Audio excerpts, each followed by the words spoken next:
నమస్తే. ఎన్నో ఆధ్యాత్మిక కార్యక్రమాలు నిరంతరం మన ఛానల్‌లో కొనసాగుతూ ఉంటాయి. మీ నుంచి కూడా చాలా మంచి స్పందన లభిస్తూ ఉంది.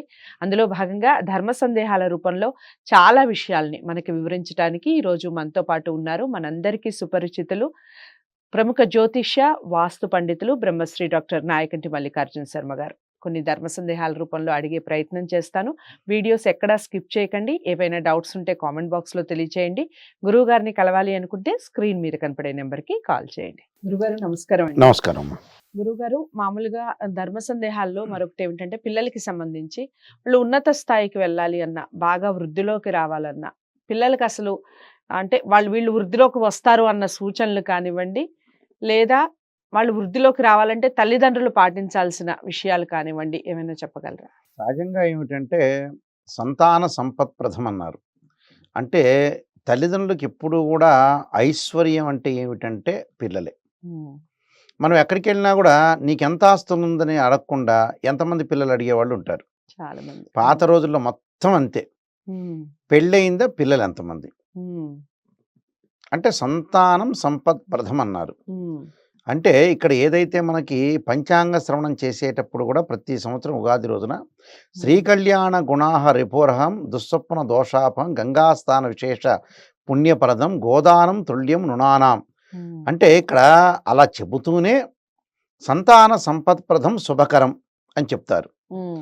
అంటే సంతానం కలిగితే కంప్లీట్ ఉమెన్ కంప్లీట్ మ్యాన్ అయ్యే అవకాశాలు ఉంటాయి. 100 మార్కులు స్త్రీ పురుషులకు పట్టడానికి కారణం ఏంటంటే సంతానం. సంతానమే. హ్మ్. భగవంతుడి యొక్క సృష్టి క్రమంలో కూడా సహజంగా ఏందంటే ఈ ప్రకృతి ఇవన్నీ కూడా సృష్టించేటప్పుడు బ్రహ్మ మానవుడిని సృష్టించాలని ఆలోచన చేశాడు. హ్మ్. చేసిన తర్వాత ఏందంటే కాళ్ళు పైకి తల కిందకి చేతులు వెనక్కి వచ్చినాయట. హ్మ్. అంటే కొండలు కోనలు ప్రకృతి అంతా కూడా సృష్టించాట. కానీ ఇవన్నీ కూడా నడిపించడానికి ఒక జీవజాలం ఉండాలి కదా అని ఆలోచన చేశాట బ్రహ్మ. హ్మ్. హ్మ్. చేసిన తర్వాత బ్రహ్మ ఎప్పుడైతే మానవుడిని తయారు చేస్తుండగా తయారీలో ఆయనకు అసంతృప్తి కలిగిందట. హ్మ్.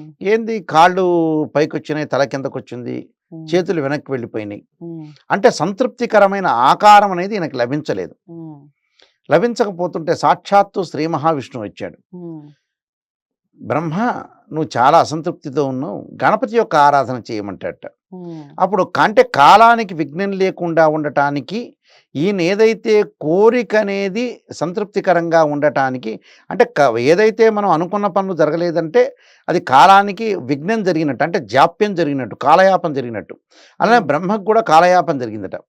అప్పుడు గణపతి యొక్క ప్రార్థన చేశారు. అదే సంకష్టహర చతుర్థి వ్రతం అని అర్థం. హ్మ్. హ్మ్. అంటే ఎప్పుడైతే ఆ శ్రావణ మాసంలో ఏదైతే చవితి రోజున అంటే తదియతో కూడిన చవితి రోజున సంకష్టహర చతుర్థి వ్రతాన్ని బ్రహ్మగారు చేశారట. హ్మ్. అప్పుడు చేసిన తర్వాత కాలానికి విఘ్నం లేకుండా ఆయనకు మనసులో మంచి ఆలోచనలు వచ్చి తలపైకి కాళ్ళు కిందకి చేతులు కరెక్ట్గా వచ్చే పద్ధతిలో ఆయన మానవుణ్ణి నిర్మించాడని చెప్పుకోవచ్చు. అంటే సృష్టించాడని అర్థం. అయితే ఏదైతే మనం అని అనుకుంటామో పిల్లలు అనేది చాలా ప్రాముఖ్యమైంది. అంటే సంతానం బాగుంటేనే తల్లిదండ్రులు బాగుంటారు. అందువల్లే శరీరం నుంచి ఆనందదాత హృదయం నుంచి కదులుతేనే సంతానం కలుగుతుంది. కొడుకు పుడతాడు, కూతురు పుడతాడంటారు. హ్మ్. అంటే తండ్రి కొడుకులు ఇద్దరు కూడా ఒకే చూరు మీద ఒకే చూరు కింద ఉండాలంటారు. హ్మ్. చూరు అంటే ఏందంటే ఇప్పుడు స్లాబ్‌లు కాదు. హ్మ్. అప్పుడు గుడిసెలు, దెంతెలు, అవును. పాత ఇళ్ళుండేవి. హ్మ్. ఒకే చూరు కింద ఉంటే తండ్రి యొక్క ఆయు ప్రమాణం పెరుగుతుంది. తండ్రి యొక్క ఆయు ప్రమాణం పెరిగితే భార్య ముత్తైదువుగా ఉంటుంది. హ్మ్. కుటుంబాన్ని నడిపించే వాళ్ళు బాగుంటారు, ఆరోగ్యపరంగా బాగుంటారని హ్మ్. కొడుకు, కొడక అని కూడా అంటారు. అంటే అంత సామెత ఉంది అక్కడ. ఓకే. అలానే కూతురు తక్కువ కాదు. కూతురు హ్మ్. లక్ష్మీ స్వరూపం హ్మ్. అమ్మవారు. అంటే ఆ లక్ష్మీ స్వరూపాన్ని చూసుకొని కూడా తండ్రి అంటే సహజంగా ఎలా ఉంటుందంటే తండ్రికి కూతురు అంటే ప్రేమ. హ్మ్. అలానే ఇప్పుడు కొడుకు అంటే ఏందంటే తల్లికి ప్రేమ హ్మ్. ఈ లోకంలో. అదే ఇద్దరు కొడుకులు ఉన్నారనుకోండి, పెద్ద కొడుకు తండ్రికి, హ్మ్. చిన్న కొడుకు తల్లికి. హ్మ్. అలాగా ఇక్కడ అమ్మాయి పుట్టినా, అబ్బాయి పుట్టినా కూడా హ్మ్. వాళ్ళని చూసే తండ్రి యొక్క లైఫ్ స్పాన్ పెరిగేది. హ్మ్. అంటే లాంగివిటీ అనేది బాగా పెరగటానికి కారణం అదే. హ్మ్. తండ్రి బాగున్నాడనుకో ఇప్పుడు అమ్మాయిని చూసి మురిసిపోతాడు. హ్మ్. లక్ష్మీ స్వరూపం, హ్మ్. లక్ష్మీదేవి పుట్టిందని. హ్మ్. అలానే అబ్బాయిని చూస్తాడు. అంటే వీళ్ళిద్దరు కూడా సంతానం కలిగితే ఏమిటంటే తండ్రి అనుకూలంగా ఉంటుంది. అంటే ఆయనకు అనుకూలం అని కాదు, ఆయన యొక్క లైఫ్ స్పాన్ పెరుగుతుంది. అంటే ఇంట్లో అందరూ కూడా ఆనందంగా ఉంటారని అర్థం. అందువల్ల ఆ సంతానం అనేది చాలా ముఖ్యమైనది. అయితే వాళ్ళ యొక్క డెవలప్మెంట్లో కూడా మనం ఇంపార్టెంట్ ఇవ్వాలి. డెవలప్మెంట్లో అంటే ఏమిటి ఇంపార్టెంట్? వాళ్ళ యొక్క చదువులు సంధ్యలు అలానే ఆరోగ్యపరంగా ఉండే లక్షణాలకు కూడా ప్రయారిటీ ఇచ్చి ముందుకు వెళ్ళాలి. అంటే వాళ్ళు బాగుంటేనే వీళ్ళు బాగుంటారన్నది. పిల్లలు బాగుంటేనే తల్లిదండ్రులు బాగుండే అవకాశం ఉంటుంది. అయితే జాతక పరంగా ఏదైతే దోషం ఉంటుందో ఆ దోషాన్ని చిన్నప్పుడు చూడాలి. ఎలా చూడాలి? శిశువు పుట్టంగానే అమ్మాయి కానీ అబ్బాయి కానీ పుడితే ఫస్ట్ దోషం ఏంటంటే నక్షత్ర దోషం ఉంటుంది. అంటే జ్యేష్ఠ నక్షత్రం కానీ మూలా నక్షత్రం కానీ భరణి నక్షత్రంలో దోషం ఉంటే ఆరోగ్యపరంగా ఇబ్బందులు కలిగి వాళ్ళు చదువుకునే ఎగ్జామినేషన్ పాయింట్ ఆఫ్ వ్యూ దగ్గర వాళ్ళు రాయలేకపోతారు. కొంతమందికి బుధుడు బాగలేకపోవటంలో బ్రెయిన్ మెచ్యూరిటీ లెవెల్స్ పెరగకపోవటం, చంద్రుడు బాగలేకపోతే సైకలాజికల్ డిజార్డర్ ఉండటం, ఇలా ఉంటుంది. నక్షత్రంలో కూడా అనుకూలంగా లేకపోతే కూడా ప్రాబ్లమ్స్ వస్తాయి. రెండోది ఏంటంటే జన్మ జాతకం. పుట్టినప్పుడు జాతకంలో ఆరోగ్యము, విద్య ఎలా ఉంది, గురువు ఎలా ఉన్నాడు, షష్టమ స్థానం ఎలా ఉంది, ఇవన్నీ చూడాలి. మూడో పాయింట్ వచ్చేటప్పటికల్లా బాలారిష్ట గండ దోషాలు అంటారు. అంటే 8 ఏళ్ల లోపల వాళ్ళకి దోషం కలుగుతుంది ఆరోగ్యపరంగా. ఆ దోషం లేకుండా ఎప్పుడెప్పుడు జ్వరాలు రావటం, ఉలికి పట్టడం, ఆరోగ్యపరంగా ఇబ్బందులు కలిగే అవకాశాలు ఉంటాయి. అంటే ఆరోగ్యం వాళ్ళకి బాగుండాలి. ఆరోగ్యం బాగుంటేనేగా మిగతావన్నీ కూడా చదువు కానీ ఉద్యోగం కానీ జరిగే అవకాశాలు ఎక్కువ ఉంటాయి. తర్వాత శిశువు పేగు మెళ్ళలో వేసుకుని పుడతారు. నాళవేష్ట జనన శాంతి అంటారు. అంటే రాహు ద్వారా ఏర్పడుతుంటుంది. అప్పుడు దానికి కూడా శాంతి చేసుకోవటం అనేది మంచిది. అది రాహు యొక్క దోషాన్ని, సర్పదోషాన్ని పోగొట్టుకోవటం అనేది మంచిది. చిన్నప్పుడు పుట్టంగానే నాళవేష్ట జనన శాంతి అప్పుడు తిప్పతీగ మెడలో వేస్తారు.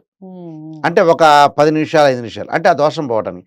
తర్వాత మళ్ళీ శాంతి మార్గాన్ని అనుసరించి ముందుకు వెళుతూ ఉంటారు. పిల్లలు బాగుంటేనే కుటుంబం అనేది బాగుంటుంది. పిల్లలు బాగలేకపోతే కుటుంబం బాగుండదు.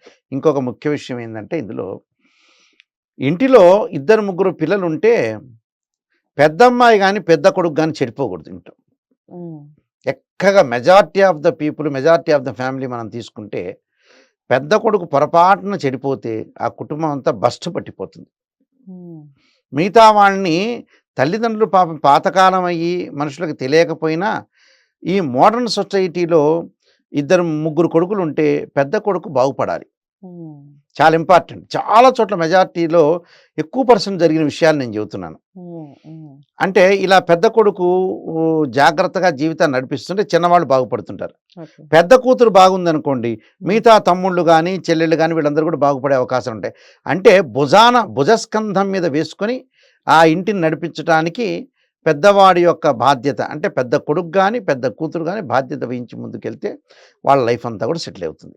పిల్లలకి సంబంధించి తెలుసుకున్నారు కదా, చాలా చక్కగా వివరించారు గురువు గారు. అసలు జన్మ దోషాలు ఏమైనా ఉన్నాయా, వాళ్ళు ఎలాంటి జాతకంలో పుట్టారు, ఈ విషయాలన్నీ తెలుసుకుంటే ఖచ్చితంగా వాళ్ళు వృద్ధిలోకి వస్తారా రారా అనే విషయం తెలుస్తుంది. ముఖ్యంగా తల్లిదండ్రులు తీసుకోవాల్సిన జాగ్రత్తలు ఏమిటి, ఈ విషయాలన్నీ కూడా చాలా చక్కగా వివరించడం జరిగింది గురువుగారు. మీ అందరికీ ఈ వీడియో నచ్చిందనే అనుకుంటున్నాను. లైక్ చేసి షేర్ చేయండి, ఛానల్ని సబ్స్క్రైబ్ చేసుకోండి. ఇంకా ఇలాంటి వీడియోస్ కావాలంటే కూడా కామెంట్ బాక్స్లో తెలియచేయండి. గురువు గారిని కలవాలి అంటే స్క్రీన్ మీద కనపడే నెంబర్కి కాల్ చేయండి. మరో ధర్మ సందేహంతో మళ్ళీ కలుద్దాం. నమస్తే.